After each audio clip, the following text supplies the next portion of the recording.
bulan ya. Tapi benar-benar pakai Tuhan Yesus benar-benar biasa. Nah, sekarang saya ceritain sakit saya. Belum apa-apa jadi.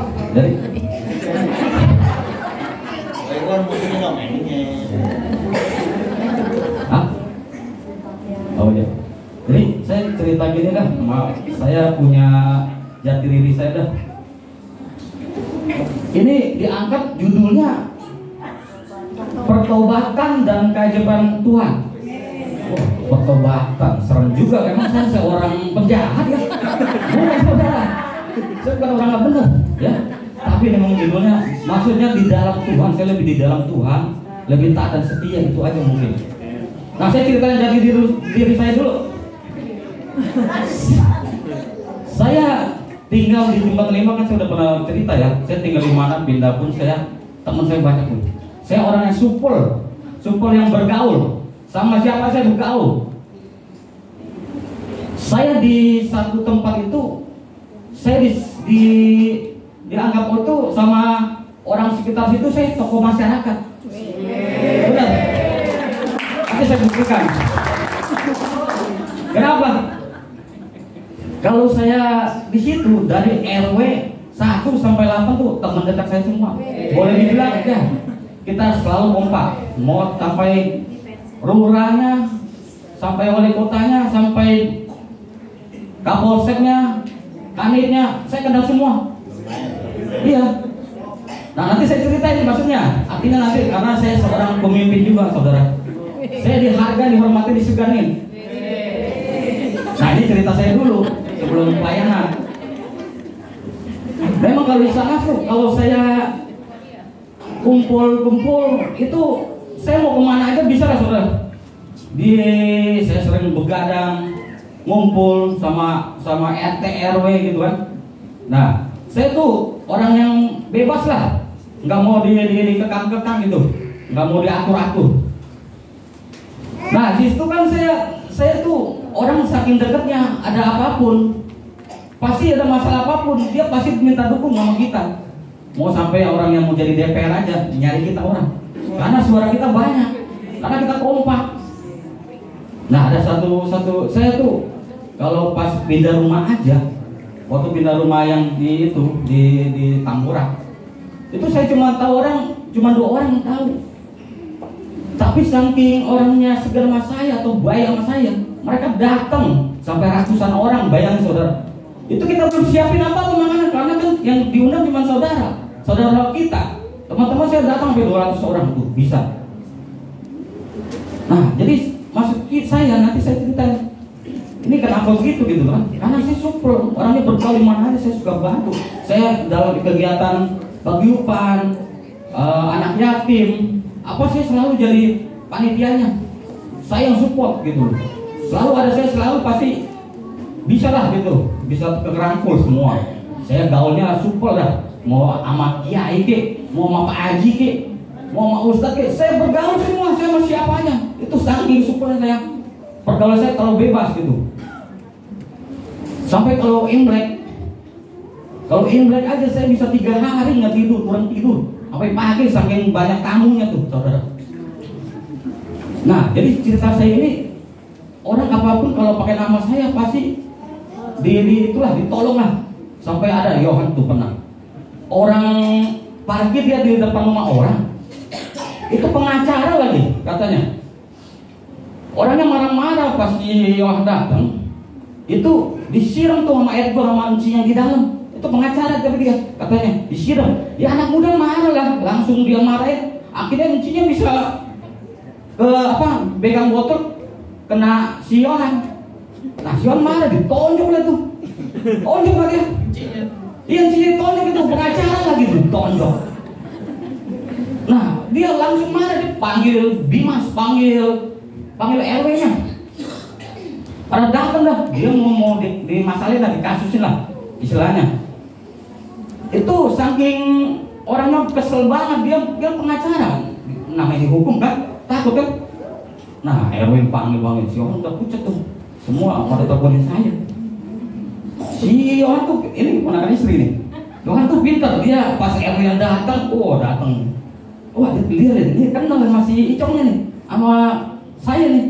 Dia bilang, Pak ini bapak kan sudah ke rumah Kokense. Iya, kenapa sih awalnya? Ponakan kan? Wah di situ udah merasa 1 poin tuh dia, saudara. Nah itu si nggak terima, ngomel-ngomel ke si Yohan, ke RW. Wah marah dia, panggil polisi segala. Nggak lama, saudara buat teleponin saya juga, karena urusannya berat nih, pukul orang. Kan ada pasalnya. Saya datang situ cuma bengong, lihat Pak RW-nya nyamperin saya. Lihat ada orang besar. Pak Isin, ya ini si Yohan bikin masalah lagi. Iya. Lu terus kenapa itu orang? Itu udah nggak mau damai, marah-marah lu. Tanya dia masih betah tinggal di sini. Saya juga bilang itu doang. Akhirnya dibalikin semua, dibikin menang si Yohan itu. Nah, jadi ceritanya saya begitu yo, saudara. Jadi saya ceritanya ini kenapa? Saya tuh orangnya nggak bisa diatur. Saya udah dengan dunia saya udah punya kayak seorang pemimpin. Mungkin nggak saya bisa masuk pelayanan kan gitu? Tanda tanyanya. Nah, jadi saya dari sini saya ceritain, saya bukan orang yang istilahnya sombong. Saya justru banyak bantu orang. Jadi saya cuman maksudnya pertobatan ini yang saya mau ceritain. Saya mungkin nggak di dalam Tuhan. Saya ke gereja sebelum COVID itu aja mungkin sebulan balik 2 kali. Apalagi kalau ada pejamun saya datang. Kalau nggak ada pejamun kadang-kadang ada alasan. Kenapa? Karena saya bergaul sayang, tidurnya malam. Nah itu nggak mungkin saya tuh pasti ada alasan dah. Kalau istri maunya pasti saya ke gereja, pengen ke gereja aja dia. Kadang-kadang anak yang nomor 2 yang gede naik baja yang waktu itu masih ada baja ya. Nah, kadang-kadang biru. Cuma saya pikir gini, semuanya ini Tuhan Yesus sebenarnya udah baik loh sama saya. Saking baiknya dulu anak ditolongin yang sekembar. Terus kita juga dikasih luar biasa lah kehidupan gitu ya. Saya sampai akhirnya makanya Tuhan udah rencanakan sebenarnya. Saya pikir gini, kalau saya di dalam situ terus, ya kan kalau saya kalau istri saya sih maunya gini, ke gereja tuh seminggu sekali aja gitu loh. Saya tuh selalu ada alasan, apalagi pas COVID. Tahun pertama sampai tahun ketiga tuh saya selalu ada alasannya. Wah, lagi COVID saya bilang. Ya kan? Nah, singkat ceritanya gini dah. Biar nggak terlalu panjang lebar, intinya aja. Jadi maksud saya saudara, saya itu orang yang nggak bisa mungkin diatur-atur sama istri maupun siapapun yang bisa atur saya. Jadi saya ceritain ini dari awal kehidupan saya yang udah dunia saya. Udah nggak mungkin lah, saya tuh orangnya bebas. Saya mau ke manapun, mau ke puncak, mau jalan-jalan itu kapan aja saya bisa mau gitu loh. Nah ini satu ketika saya dipindahkan ya, udah dari Jakarta Barat itu yang di Batan 5. Tuhan tuh atur semuanya. Saya tidak tahu kok bisa pindah ke Cengkareng, Palem. Saya nggak tahu itu cerita gimana. Tapi Tuhan udah baik, kasih kita satu tempat yang kita tadinya tidak tahu itu nggak tahu alamatnya, rumahnya pun nggak tahu. Bisa Tuhan kasih dilancarin semua sampai ya mungkin masih KPR ya. Semua dilancarin. Nah, kita habis itu kan udah renov segala macam, udah masuk berapa bulan kita tinggal di situ. Tinggal berapa bulan, saya keadaan tuh yang COVID yang pertama dilancarkan. COVID yang kedua, tahun kedua itu saya berasa tuh udah mulai sepi lah ya, usaha segala macam. Usaha itu udah mulai kacau lah. Nah, saya udah sekarang masuk ke rumah yang tempat yang baru. Di situ mulai juga kita udah mulai agak pusing lah. Saya udah cuman berdoa biasa aja, nggak seperti yang setelah saya masuk pelayanan. Saya di situ istri ada kayak orang pendengaran, bingung. Dia bilang, saya tuh kayak ada bisikan dah, kayak rumah belum di pemberkatan gitu kata dia. Oh ya udah pemberkatan aja. Nah dia karena apa? Waktu itu dia udah ada kontak ya sama Pak Gembala ya. Karena Pak Gembala kan rencana mau buka di Jelambar. Udah mulai kontak, jadi dia suruh Pak Gembala kontak. Nah itu udah Pak Gembala sih udah tahu.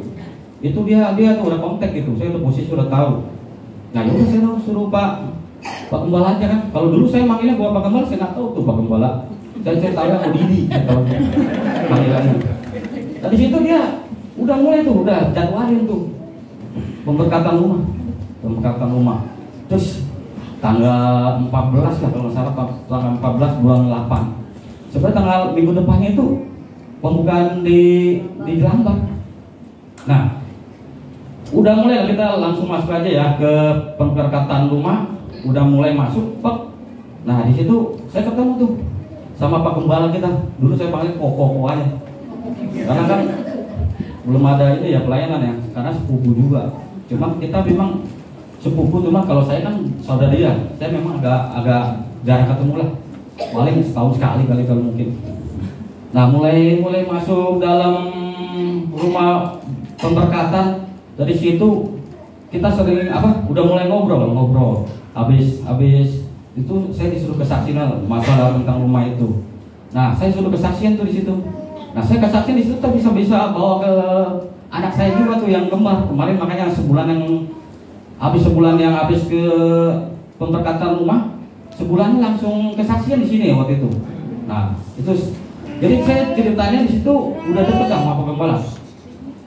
Udah mulai ngobrol lah, karena dia kan pemberkatan rumah mah dia baik, mau datang, yang saya hargain aja.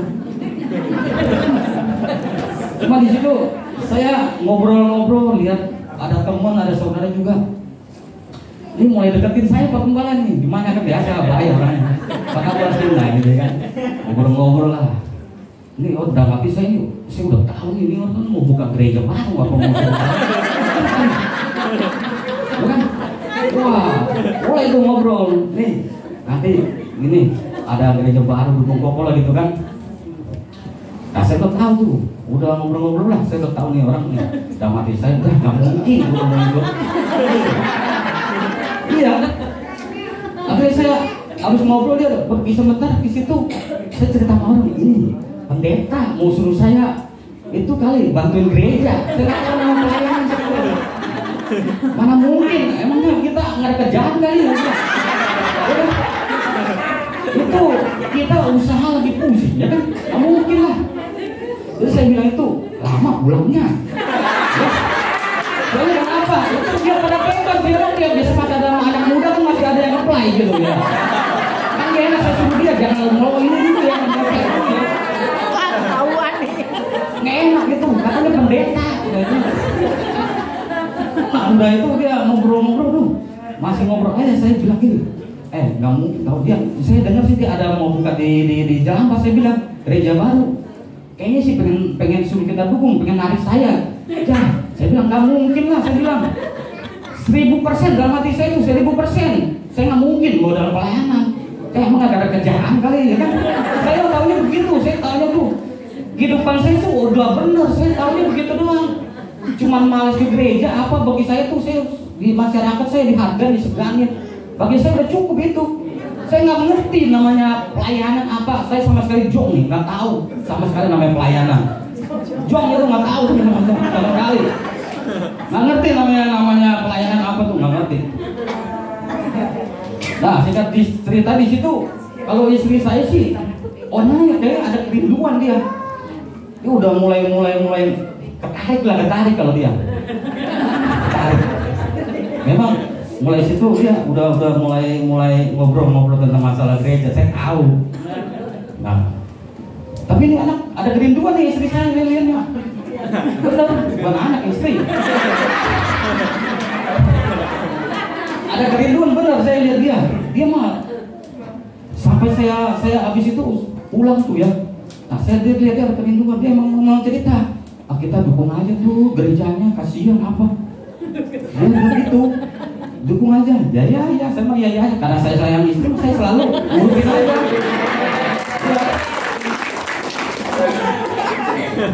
Nah kalau intinya mah dia pengen saya tuh gereja 1 minggu sekali aja udah cukup bagi dia. Nggak mungkin suruh saya pelayanan gitu. Tapi dia bilang pelayanan kayaknya. Nah, cuman saya pernah tegur dia tuh. Waktu itu udah mulai sama Pak Gembala ngobrol kan. Ada pertemuan kan, pembukaan itu kan doa dulu. Sebelumnya tanggal 6 bulan 8 tuh saya ingat tuh. Jadi Pak Gembala WA, Sim dukung gini. Ya, sibuk saya. Waktu itu saya bilang, saya lagi pindah muda. Wah, alasan saya banyak kan. Kalau kata-katanya banyak, cuma jawab siap, udah. Siapnya itu apa? Ntar kalau sempat. Jadi saya selalu cuekin tuh, awal-awal tuh Pak Gembala tuh. Saya selalu, bukannya saya ini ya, sayangnya yang nggak benar maksudnya. Tuh niatnya Pak Gembala kita baik. Nah dari situ saya udah mulai tuh. Udah mulai pengurapan dia pertama kali nih kena. Oh ya. Tapi kan udah mulai ini, udah cerita. Iya. Tapi belum masuk situ udah. Jadi habis pemberkatan itu rumah saya mau pembukaan di Jelambar tanggal 21 bulan 8 saya ingat. Habis pemberkatan udah mulai kasih tahu istri saya bagian ujar namanya apa sih? Asal itu kan belum pelayanan. Ini pinter bohong, cuma di sana masih membantu doang, salaman kasihan.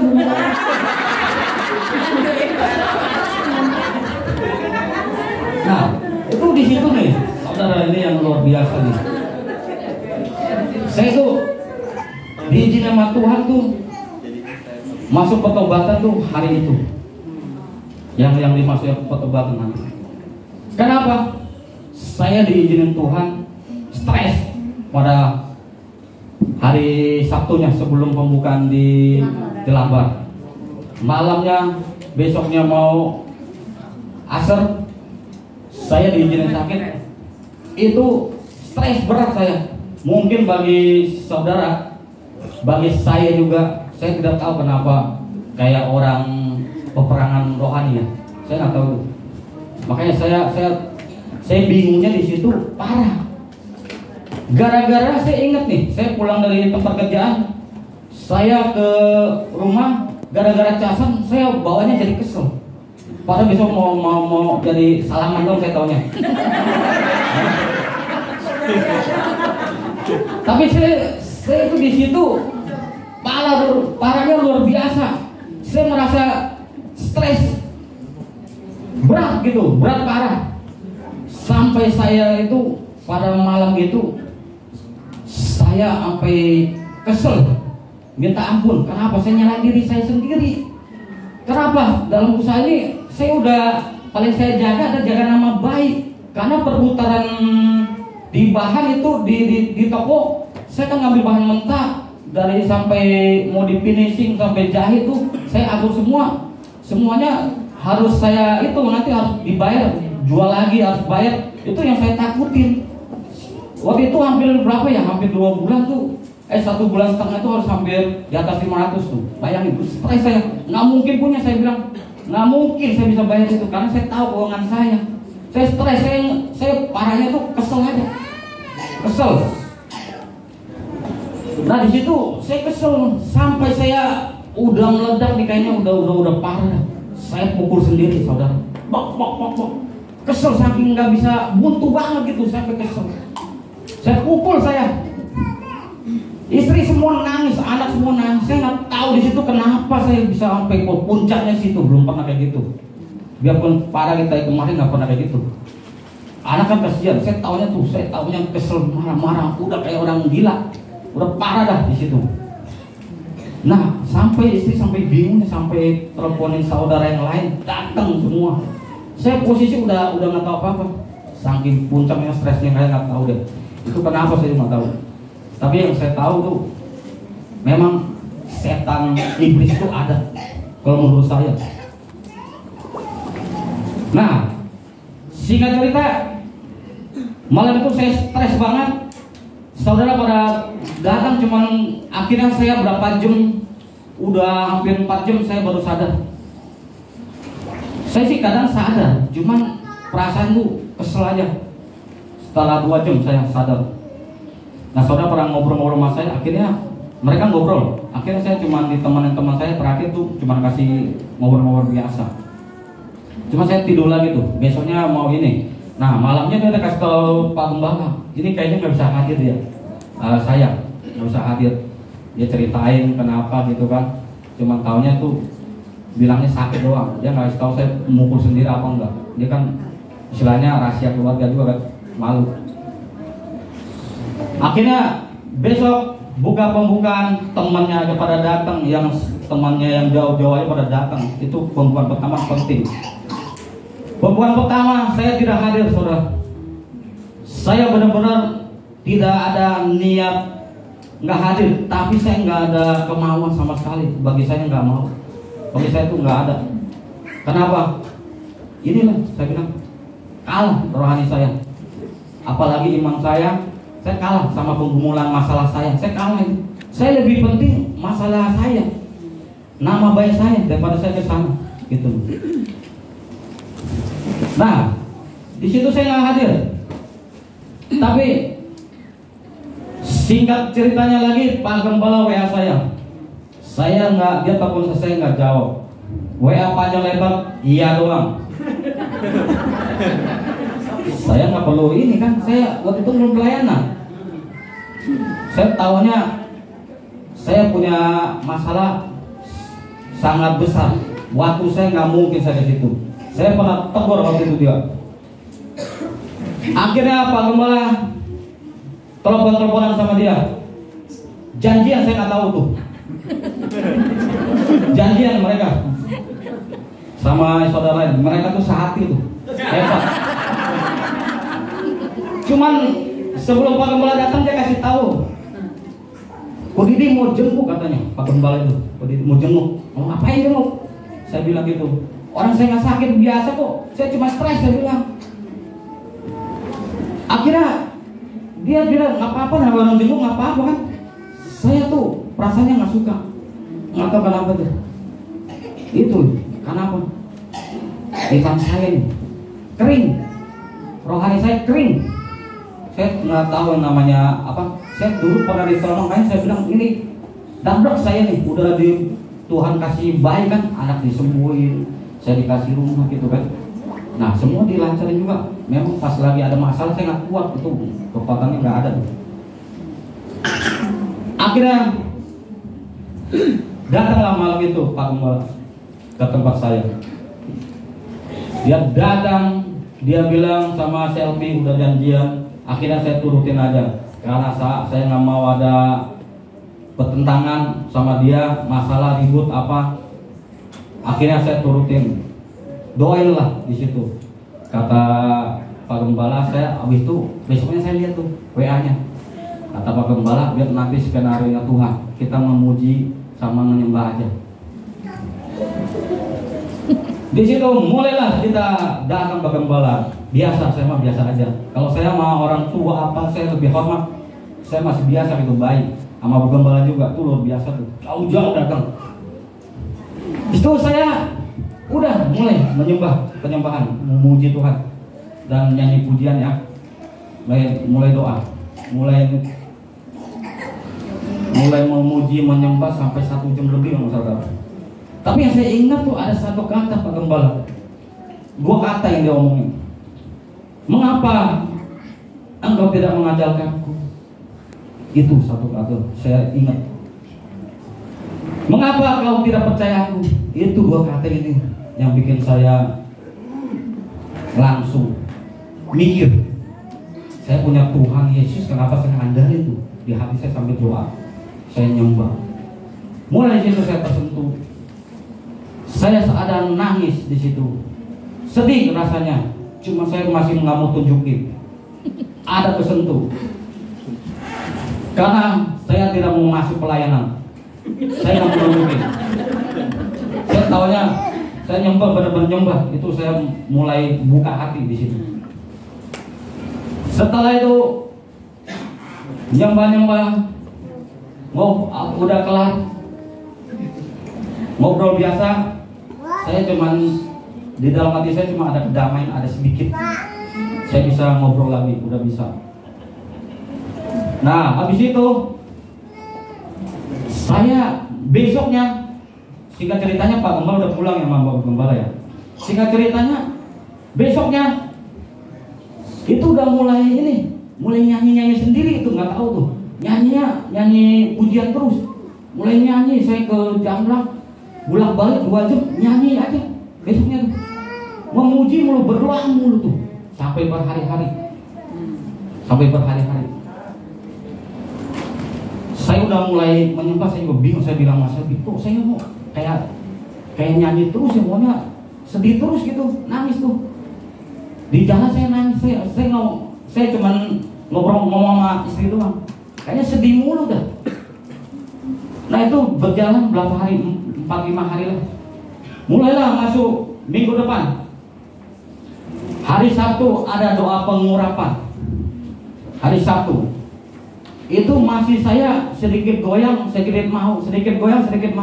Kenapa? Soalnya hari Sabtu adik saya punya keponakan merit ya, kawinan.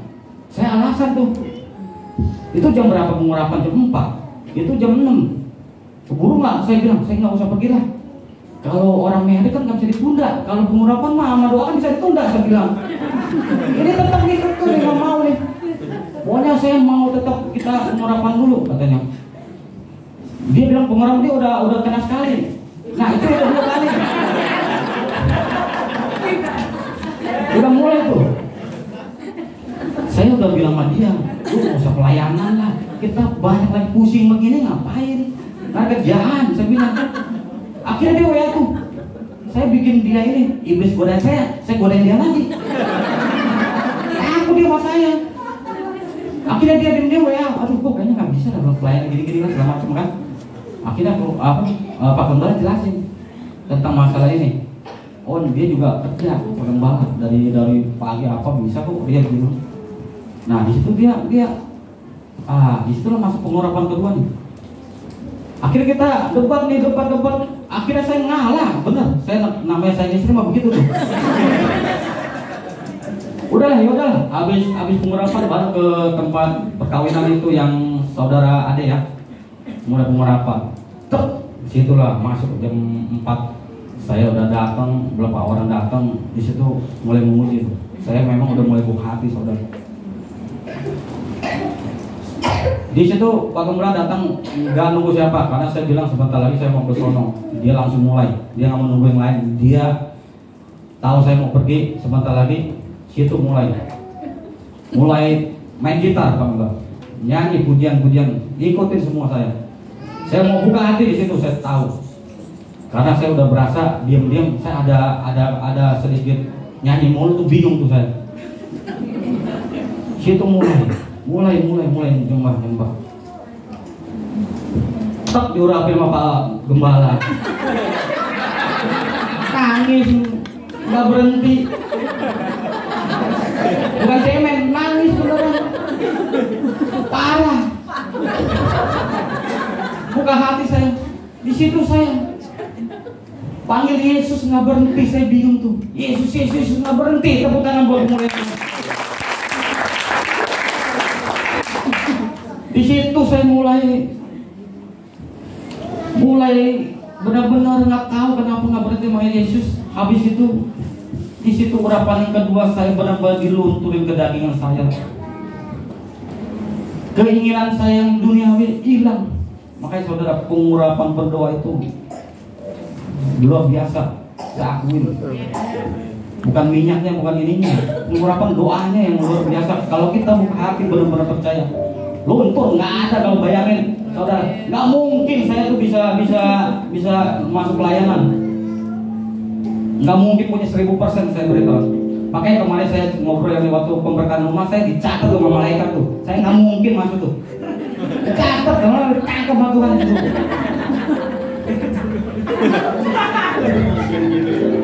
Iya, ditangkap. Nah itu saya nangis tuh. Itulah benar-benar saya manggil Yesus nggak berhenti. Habis itu udah berubah. Besoknya saya bilang sama dia, kemarin pantesan ya lu apa? Waktu sebelumnya nih saya mau pernah ngomongin dia gini nih. Lu kok bisa sih? Tenang amat saya bilang. Waktu itu yang sebelum saya orang dulu ya. Kok bisa sih nggak mikirin utang kita banyak lu? Kok lu santai amat? Padahal udah pengurapan kedua. Doa pengurapan. Saya situ sebelum itu sebelum dapat dua. Akhirnya saya baru tahu saudara. Pengurapan dua besoknya saya damai sejahtera di sini. Masalah saya memang besar, tapi yang saya dapat tuh damai sejahtera, sukacita, damai bener. Yang seumur hidup saya pernah saya alami. Saya cuma kali itu dapat damai sejahtera itu benar-benar luar biasa. Kayaknya kok damai banget, padahal masalah memang banyak, mungkin sebesar gunung. Saya tahu tuh, tapi saya damai sejahtera saya mengalahkan itu. Saya percaya masalah saya besar. Tuhan proses saya tahu. Tapi yang saya cari damai dulu. Saya ngadali Tuhan saya. Nanti saya ceritakan banyak kejadian. Saya percaya.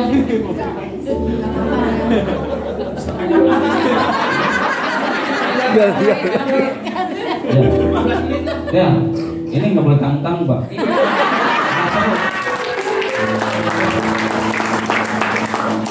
Yunes kan khotbah. Nah, dari situ saya benar-benar merasa damai. Akhirnya saya begitu banyak di dalam situ. Saya mulai dari habis pengurapan kedua, saya mulai menginjilin di orang di mana aja. Mau ada yang lain seberangan apapun, saya injilin. Saya memberitakan kabar baik. Saya ini ditolong Tuhan. Semua tahu sifat saya apapun. Saya nggak bisa dilarang. Kenapa bisa gini? Banyak yang bertobat. Amin. Apalagi sejak dibuka KCC, banyak diselamatkan. Orang yang udah 10 tahun ke gereja, saya ajak pergi. Keluarganya yang kacau diselamatin, saya doain tuh. Saya nggak tahu dengan lahir baru saya ini mungkin masih baru dalam pelayanan, tapi Tuhan berserta saya, memberi saya kekuatan. Saya benar-benar takut sama orang seberang pun saya injilin, mau gelar dia punya gelar juga saya injilin. Apalagi ada teman saya yang menjadi domba yang hilang, saya dapat sama dia 2 jam. Apa yang ngomong saya hantam dia. Saya dengan yang tidak tahu, tapi saya bisa melayani. Saya tahu Tuhan berserta saya. Benar itu, saya nggak bohong. Saya benar-benar sekarang apapun saya ketemu orang siapapun, saya injilin, saya kasih tahu kabar baik. Itu saudara yang saya alami. Benar-benar yang saya rasakan sampai hari ini. Orang sakit, saya percaya. Saya doain dia di luar negeri. Mungkin ini panjang ya, nggak usah. Pokoknya di luar negeri orang sakit yang tinggal sebatang kara, dia tidak bisa berbuat apa-apa. Saya suruh yakin, percaya sama Tuhan. Tuhan malam ini tolong kamu. Udah 3 hari masuk rumah sakit, udah KO, udah lemas, udah nggak ada harapan katanya, udah rasanya udah parah. Tapi saya suruh dia malam itu, saya percaya Tuhan mau beri otoritas kuasa buat saya. Saya percaya Matius 10 ayat 1 ya.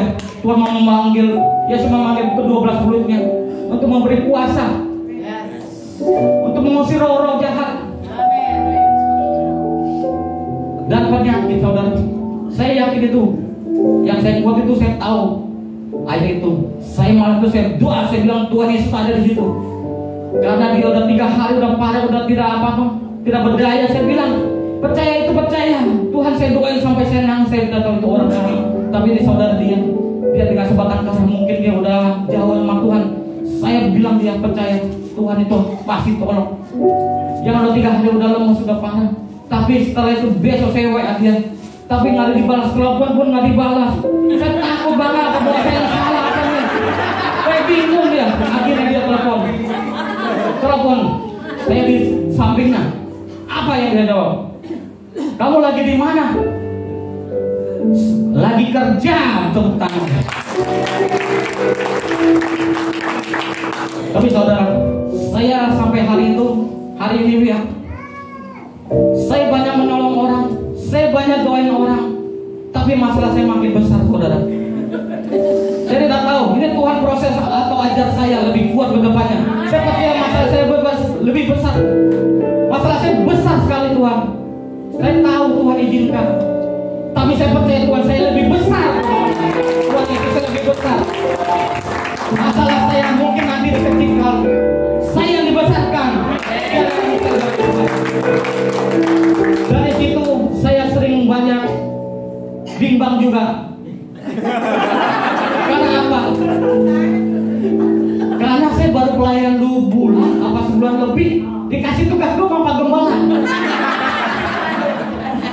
Ini mau permalukan saya nggak? Saya bilang udah mati nih, ya kan? Karena baru pelayanan, baru mulai suruh khotbah lagi di dalam KCC. Sharing itu kan sharing, saya tahunya Pak suruh khotbah. Kenapa? Karena waktu dia ngajarin kita di situ khotbah, jadi saya tahu saya khotbah. Ternyata sharing itu boleh. Nah, di situ saya bilang, aduh, saya nggak bisa. Orang saya baca Alkitab aja jarang. Saya nggak pernah, tapi sampai hari ini saya mulai belajar Alkitab tiap malam. Nah, di situ saya benar-benar bilang, mungkin makanya saya percaya ya, itu Pak Gembala mau saya tuh baik. Dia saya percaya dia tidak, kita mungkin nggak dicemplungin. Kalau kita nggak bisa berenang, nggak mungkin dia cemplungin. Justru dia lihat talenta saya ada di situ. Saya bisa, makanya dia support saya. Tapi yang namanya manusiawi kadang-kadang memang ada kaget gitu. Hah? Masih panjang. Selfie bu ngomong. Pokoknya mungkin ini ada yang satu ayat yang kuatin saya, saudara, mungkin benar. Harus ya. Itu mau saya bilang sih, kalau di kita yang masih baru apa, saya percaya saya selalu ada masalah apapun, saya dikuatin, saya cuman baca firman Tuhan. Firman Tuhan itu hidup tuh, Allah, firman Allah itu hidup.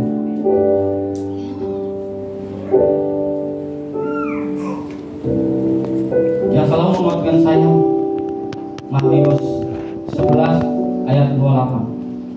Marilah kepadaku semua yang letih lesu dan beban berat, aku akan memberi kelegaan kepadamu. Pikulah ku pasang dan berjalanlah kepadamu, karena aku lemah lembut dan rendah hati, dan jiwamu akan mendapat ketenangan. Sebabku yang ku pasang itu enak dan beban pun ringan. Dan 1 Korintus ayat 15, beberapa ayat ini yang kuatin saya selama ini. Ayat 58. Karena itu saudara-saudaraku yang kekasih, berdirilah teguh, jangan goyang, dan giatlah selalu dalam pekerjaan Tuhan, sebab kamu tahu bahwa dalam persekutuan dengan Tuhan jerih payahmu tidak sia-sia. Ini firman Allah yang hidup, yang menguatkan saya masalah saya banyak sampai sekarang saya masih dalam Tuhan Yesus yang berserta. Itu yang buat saya kuat. Masalah memang banyak, saya percaya tuh. Saya sekarang mengandalkan Tuhan. Dulu saya mengandalkan saya sendiri, kekuatan saya itu yang ada saya stres, yang ada saya parah, sakit. Tapi sekarang saya sejak mengandalkan Tuhan Yesus, saya lebih tenang, saya lebih jernih dalam urusan apapun. Saya bisa menyelesaikan sampai hari ini. Walaupun masih ada, saya percaya inilah Tuhan mungkin mau proses saya. Mungkin mau ada tambahan, itu tepuk tangan untuk buat kemuliaan Tuhan. Halo. Saya cuma nambahin sedikit ya karena udah diborong. Puji Tuhan, Tuhan Yesus baik terhadap keluarga saya. Sering sekali dari dulu sering diberi hujat ya. Tapi karena berjalannya waktu, suami saya ini bergaul, terlalu bebas dengan dunianya, sibuk dengan dunianya. Apalagi dengan COVID ya, yang akhirnya online ke gereja, kayaknya rohani kita tuh kering. Nah, sampai pada saat sudah tatap muka pun di gereja itu kebablasan. Saya kok ajak dia ke gereja kan males. Ajak doa kan kayak masih doa sih, masih sering doa bareng. Males juga, kayaknya saya udah lihat ciri-cirinya. Tapi semenjak Pak Gembala menghubungi saya untuk pembukaan gereja di Jelambar untuk melayani, memang saya punya kerinduan ya, yang untuk melayani, apalagi sama-sama suami. Makanya sedih banget waktu pembukaan Jelambar itu, saya melayani ke gereja pembukaan suatu hal yang besar, tapi suami saya nggak ada. Itu sampai nangis sebenarnya waktu muji dengan Tuhan. Dia sakit ya, nggak tahu dia kayak ada peperangan rohani ya pada saat dia cerita dia stres. Saya terima kasih sekali sama Pak Gembala, Bu Gembala. Saya berasa punya ibu dan bapak rohani yang selalu mengingatkan saya. Apalagi waktu kejadian itu ya. Situasinya kan benar-benar kayak bukan dia gitu. Udah seperti stres apa segala macam. Tapi Tuhan benar-benar dengar doa kita sehati. Pak Gembala, Bu Gembala, Ciheni, Oma Serli. Saya tuh sampai dikuatkan oleh Bu Gembala, kamu harus lebih kuat yang mendoakan. Pak Gembala juga kan selalu kadang lewat online berdoa. Kita sama-sama berdoa, saya doa puasa. Saya sampai nangis, kata Bu Gembala, tangisan air mata itu tidak akan jatuh, pasti Tuhan ampun dalam kiblatnya, akan didoakan dan berarti apa yang kamu doakan akan terjadi kan. Saya mengucap syukur, akhirnya 2 kali dia didoakan. Tiba-tiba dia mendapatkan kasih mula-mula Tuhan yang dahsyat ya, yang merubah hidupnya, dirinya yang saya pun gak percaya kalau dia akan seperti ini. Tapi benar-benar Tuhan ada ajaib. Aku tuh percaya apa yang kita doakan gak akan sia-sia. Benar-benar Tuhan dengar. Tapi Tuhan tuh sesuai dengan waktunya. Sampai dia bisa seperti ini. Saya mengucap syukur, terima kasih Tuhan. Saya boleh melayani sama-sama satu keluarga. Saya juga terima kasih banget atas dukungan Pak Gembala dan Bu Gembala selama ini. Banyak keajaiban setelah pengobatan, ibaratnya suami saya banyak masalah, tapi setiap masalah pasti ada jalan keluar. Dari pergumulan, pembayaran nota sampai 900 juta mau dilewatin. Pasti jalan keluar. Ini keajaiban tadi belum disebutin Pak Gembala. Iya betul. Saya ucap syukur, terima kasih untuk kesaksian saya dan suami. Ya, itu begitu banyak masalah, cepat-cepat ya. Begitu banyak masalah, nota segala macam yang harus saya selesaikan Tuhan. Saya tidak tahu Tuhan bisa kirim siapa aja, luar biasa. Dari saudara dekat bisa diketok hatinya. Saya orang yang nggak pernah minta-minta, berharap sama orang, tapi orang yang ngasih Tuhan Yesus kirim. Siapapun saudara, apalagi begitu banyak saudara saya di sana, tidak ada seorang pun, hanya seorang yang seiman yang bisa bantu saya. Saya udah lama nggak kerja di sana, 3 tahun nggak ketemu sama bos lama saya. Dia waktu itu telepon saya lagi benerin AC di sana. Saya ingat di situ diuji. Saya diuji, ada diuji ketabahan saya, kekuatan saya, sama diuji sama istilahnya dikasih keajaiban Tuhan. Di saat itu saya lagi benerin AC, diteleponin sama mantan bos ya. Dia tuh, saya kerja di sana udah lama, udah berhenti sampai 3 tahun lah, nggak ketemu saya. Dia cuma telepon saya, "Sin, kamu di mana?" Saya lagi di gereja, lagi benerin AC. "Oh, saya pinjam box dong," katanya. "Pinjam box? Ya pakai aja," saya bilang. Soalnya kalau box itu kan punya dia. Dia waktu itu saya kirim barang apa pakai box dia. Kebetulan di TV saya belum dipulang-pulangin, dia suruh kirim saya. Karena tempat dia mungkin udah banyak mobil dia. Itu orang seiman yang pernah saya cerita, yang pernah tolong. Akhirnya dia bilang, "Pinjam dong, Sin. Boxnya." "Oh, silakan, itu kan boxnya Cece," saya bilang. "Pakai aja," saya bilang. Nah, habis pakai itu dia bilang, "Sin," dia bilang, "kamu di pelayanan sekarang gini-gini." Saya bilang, "Iya." Saya udah ceritain juga sedikit banyak.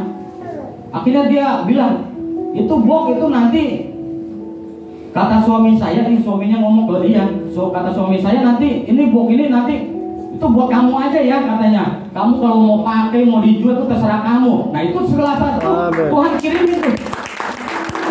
Masih banyak, sebelum itu dia pernah juga kirim berapa ratus buat bantu saya. Itu yang Tuhan kirim, saya nggak tahu. Saya under itu itulah kayak jabarannya Tuhan. Begitu banyak. Di situ saya banyak cobaan juga, banyak banget. Mau orang dari mana saya boleh kasih tahu lagi. Saya diubah bentuk hati saya orang yang paling nggak mau kalah lah. Kalau saya benar, saya nggak mau kalah. Saya banyak begitu banyak benar. Diuji sama Tuhan setelah pengurapan kedua. Besoknya saya tuh 3 hari kejadian, bisa 1 hari tuh diuji. Saya di jalan ada yang lawan arah, saya malah diomelin, saya minta maaf. Itu nomor 1. Nomor 2, saya belanja di supermarket daerah rumah saya.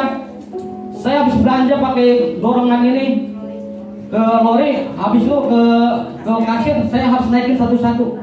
Akhirnya saya angkat aja lori itunya, keranjangnya saya tuang gini, tuang dikit, nggak tuang semua. Tapi banyak tuh yang jaga kasir marah-marahin saya bingung tuh. Ini sudah ketakutan, dia tahu sifat saya, itu bisa saya acak-acak itu di situ. Bisa saya panggil semua tuh security-nya keluar, saya orangnya di situ. Di situ saya minta maaf ya Mbak, maaf Mbak. Nah itu, sampai saya di daerah Gelampar juga saya pakai mobil lagi bener AC. Dicari orang itu sampai marah-marahin saya di depan umum. Kamu gimana parkir di situ? Gini. Saya udah minta maaf, saya bilang saya mau lagi bener AC di gereja. Saya sampai minta maaf, dia masih ngomelin saya. Dulu, waktu palanya udah pecah dulu. Itulah ujian gitu. Saya bingung, saya diuji. Kenapa saya bingung, saya nggak bisa marah, bingung. Kok jadi saya minta maaf mulu, padahal belum tentu saya salah. Itu yang saya bingung tuh. Yang keras diubah Tuhan jadi lembek saya. Itu yang luar biasa saya mau cerita. Sebenarnya 1 jam nggak habis saya mau cerita banget.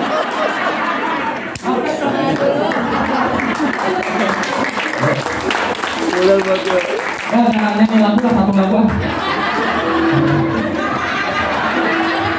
Saya mau doa juga. Ini penting, saya nggak tahu nih, dorongan Roh Kudus nih. Kalau nggak ada kayak ini, nggak tahu nih. Mungkin Roh Kudus dari tadi saya pengen bicara nggak tahu. Makanya saya bilang kesaksian saya ini saya bingung. Ini kayaknya rencana Tuhan mau saya apa? Saya nanti Roh Kudus yang bekerja. Saya nggak tahu nih kenapa. Makanya saya bilang saya minta waktu lagi 10 menit. Hidup